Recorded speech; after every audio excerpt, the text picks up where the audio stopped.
தனது தலைமுறை என்பதற்காக முனைவர் சேகர் வேதம் அருட்தந்தை முதல்வர் அவர்களை அழைக்கிறேன்.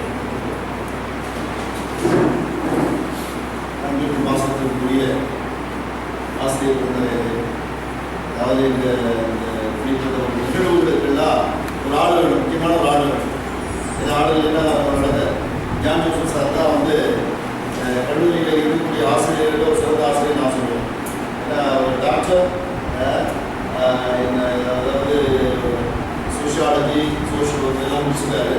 இருந்தாலுமே படித்தவங்களோட அப்படிதான் பெரிய அளவில் தான் போக தெரியும். அப்படி இல்லாமல் படித்ததை வந்து சாதாரண மக்களுக்கு பயன்படக்கூடிய வகையில் நமது பணி இருக்க வேண்டும் என்ற இடத்துல அறுப்பை பாலிசி சென்டரில் மையத்திலிருந்து உங்களை போன்ற அந்த விவசாய குடும்பங்களை எல்லாம் கொண்டு திரட்டி அவங்களோட அதாவது பேசுவது என்பதே பெரிய ஒரு காரியம். ஒரு டாக்டராக உள்ளவர் வந்து எல்லா சாதாரண மக்கள் மத்தியில் பேசுவது வந்து இப்படி வந்து பேசி நிறைய காரியங்கள் செயல்படுத்த வேண்டும் என்று ஒவ்வொரு நாள் சொல்லுவார். நானும் சொல்லிட்டே இருப்பேன், சார் நம்ம எவ்வளோ சார் இருக்காங்க பைய விவசாய சங்கத்தில் 200 250 300 கூட்டிகிட்டே போகும் சார், நிறையா கூப்பிட்டு சார் சொல்லுவேன். அதே போல் நம்ம அப்படிதான் ஒரு நல்ல ஒரு இன்ட்ரெஸ்டாக இதில் வந்து எதாவது செய்யணும் என்ற ஒரு எண்ணத்தில் வந்து செயல்படக்கூடிய இருக்கக்கூடிய எல்லாருமே உங்களுடைய முகங்களெல்லாம் எனக்கு நல்ல அனுபவமாக இருக்குது. இருந்தாலுமே இந்த கல்லூரியானது நீங்கள்லாம் பல இடங்களில் வந்துருக்கீங்க, இந்த ஒரு நிகழ்ச்சிக்காக வந்திருக்கீங்க, உங்களுக்காக வேளாண் அந்த அறிவியல் மையத்திலிருந்து வந்து உங்களுக்கு பயிற்சி கொடுப்பதற்காக வந்திருக்காங்க. இந்த கல்லூரி இங்கே இருப்பதும் இயங்குவதும் யாருக்கு? மக்களுக்கு ஆலோசனை, அதாவது மக்களுடைய நலனுக்காக மக்கள் வந்து பகுதியில் உள்ளவங்க பயன்பெற வேண்டும் என்ற ஒரு இடத்துல தான் இந்த கல்லூரியானது அமைக்கப்பட்டிருக்கு சொல்கிறேன். முன்னாள் பிரசிடென்ட் இருக்கார், கோயிலாம் பிரசிடென்ட் இருக்கார். அவர் வந்து ஒரு தடவை ஞாபகம் அவருக்கு இந்த அருகாமையில் வந்து ஒரு மெடிக்கல் கேம்ப் கொடுத்தோம், வெட்டினரி கேம்ப், கால்நடை மருத்துவ முகாம் கொடுத்தோம். அந்த மருத்துவ முகாம் சமயத்தில் நாங்களாம் பேசிட்டு போடும்போது வந்து நன்றிதலுக்கு வந்தார். நன்றிதலுக்கு வரும்போது சொன்னார், இந்த கல்லூரி ஆனது ஆரம்பித்து 42 வருஷம், இப்போ 43வது வருஷம் நடக்குது.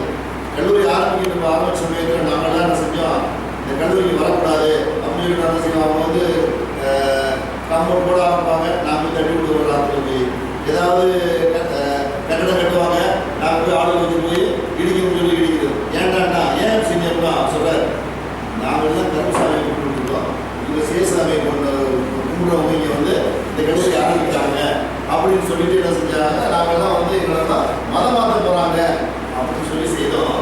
ஆனால் 42 வருஷத்துக்கு பிறகு நான் திரும்பி பார்க்கும்போது இவங்களாம் இப்போ இங்கே வந்தவங்க எங்கள் மதம் மாற்றலை, எங்கள் மனங்களையெல்லாம் மாற்றிருக்காங்கன்னு சொன்னாங்க.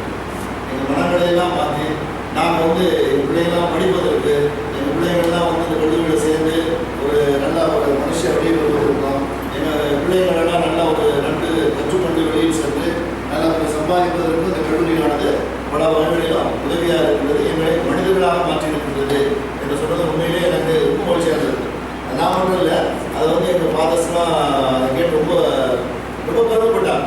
ஏன்னா நம்ம வந்து நம்மளுடைய நோக்கம் என்ன, மக்களுக்கு பணி செய்வதற்காக தான் அந்த கல்லூரியானது ஆரம்பிக்கப்பட்டது, சம்பாதிப்பதற்காக இல்லை. சம்பாத்தி நம்மளுக்கு தேவையில்லை. நாங்கள்லாம் கல்யாணம் பண்ணாத ஒரு சன்னியாசிகள் தான். நிறைய பேருக்கு தெரியாது, சாமியாரெல்லாம் கல்யாணம் பண்ணி பிள்ளை வீட்டோடு இருப்பான்னு சொல்லுவாங்க.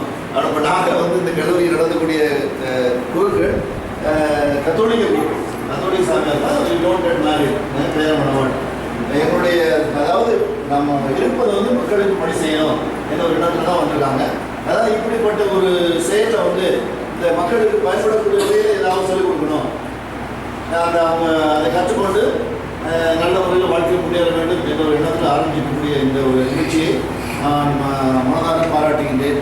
இப்போ வர எங்கள் கல்லூரியில் இந்த வருஷம் BSc food science and technology அப்படிங்கிற ஒரு வசதியில் ஒரு கோர்ஸ் ஆரம்பிச்சிருக்கேன். ஃபுட் சயின்ஸ், அதாவது இப்போ வந்து பார்த்தீங்கன்னா எங்கே பார்த்தாலும் உணவை பதப்படுத்துதல், உணவு சம்மந்தப்பட்ட காரியங்களை தான் நிறைய சொல்லிக் கொடுக்குறாங்க. ஏன்னா நம்ம நாள் ஆக சொல்கிறாங்க, ஒரு 4 வருடத்துக்கு பிறகு பார்த்தீங்கன்னா உணவு சம்மந்தப்பட்டது தான் நிறைய முக்கியத்துவம் கொடுக்குறாங்க, நிறைய இண்டஸ்ட்ரியும் அதுக்கு முக்கியத்துவம் கொடுக்குறாங்க உணவு சம்மந்தப்பட்டது. இப்போ பார்த்தீங்கன்னா மசாலா எடுக்கிற எத்தனையோ வகையான மசாலா இருக்குது, ஆச்சி மசாலாங்கிறான், சக்தி மசாலாங்கிறான், அப்புறம் என்னமோ சொல்லிக்கிறாங்க மசாலா. நான் ஒரு சனிக்கிழமை ஆச்சி மசாலா ஓனரை போய் பார்த்தேன். சென்னையில் ஐசக் ஒருத்தவர் ஆச்சி மசாலா ஓனர். அவர் வந்து சொல்கிறாரு, நான் சொட்டு நீளம் ஊற்றிக்கிட்டு இருந்தேன் பாரு, சாதாரண சொட்டு நீளம் தான் ஊற்றிக்கிட்டு இருந்தேன் ஒரு 10 வருஷத்துக்கு முன்னாடி. இன்றைக்கி வந்து ஒரு பெரிய கம்பெனியில், அதுவும் தமிழ்நாட்டில் ஆச்சி மசாலாலாம் மக்கள் வந்து எல்லாரும் திரும்பி வாங்கக்கூடிய அளவில் இருக்குது. எனக்கு வந்து சென்னையிலேயே ஒரு 3-4 ஃபேக்ட்ரி இருக்குது, தொடர்ந்து கட்டிட்டு போயிட்டே இருக்குன்னு சொல்கிறார். ஃபேக்ட்ரி ஏன் சார் அங்கே கட்டி எங்கள் பக்கத்தில் தான் கொண்டு வந்து கட்டக்கூடாதுன்னு கேட்டேன். அது சொன்னார், அதை எங்கள் மதுரை சென்னையில் இருந்தால் எனக்கு வந்து பல இடங்களுக்கு அனுப்புவதற்கு இலகுவாக இருக்கிறது. நீங்கள் ஆட்களையும் கிராமங்கள்லேருந்து கொண்டு வந்து தான் நான் வேலை செய்திருக்கிறேன் அப்படின்னு சொல்லி. ஆனால் இங்கே வந்து மற்ற பகுதிகளில் வந்து ஆரம்பிக்கலாம் என்னோட எண்ணத்தில் இருக்காங்க மாதிரி. நானும் சொல்லி நான் வந்து BSc food science and technology ஒரு கோர்ஸ் ஆரம்பிச்சிருக்கேன் இந்த வருஷம்.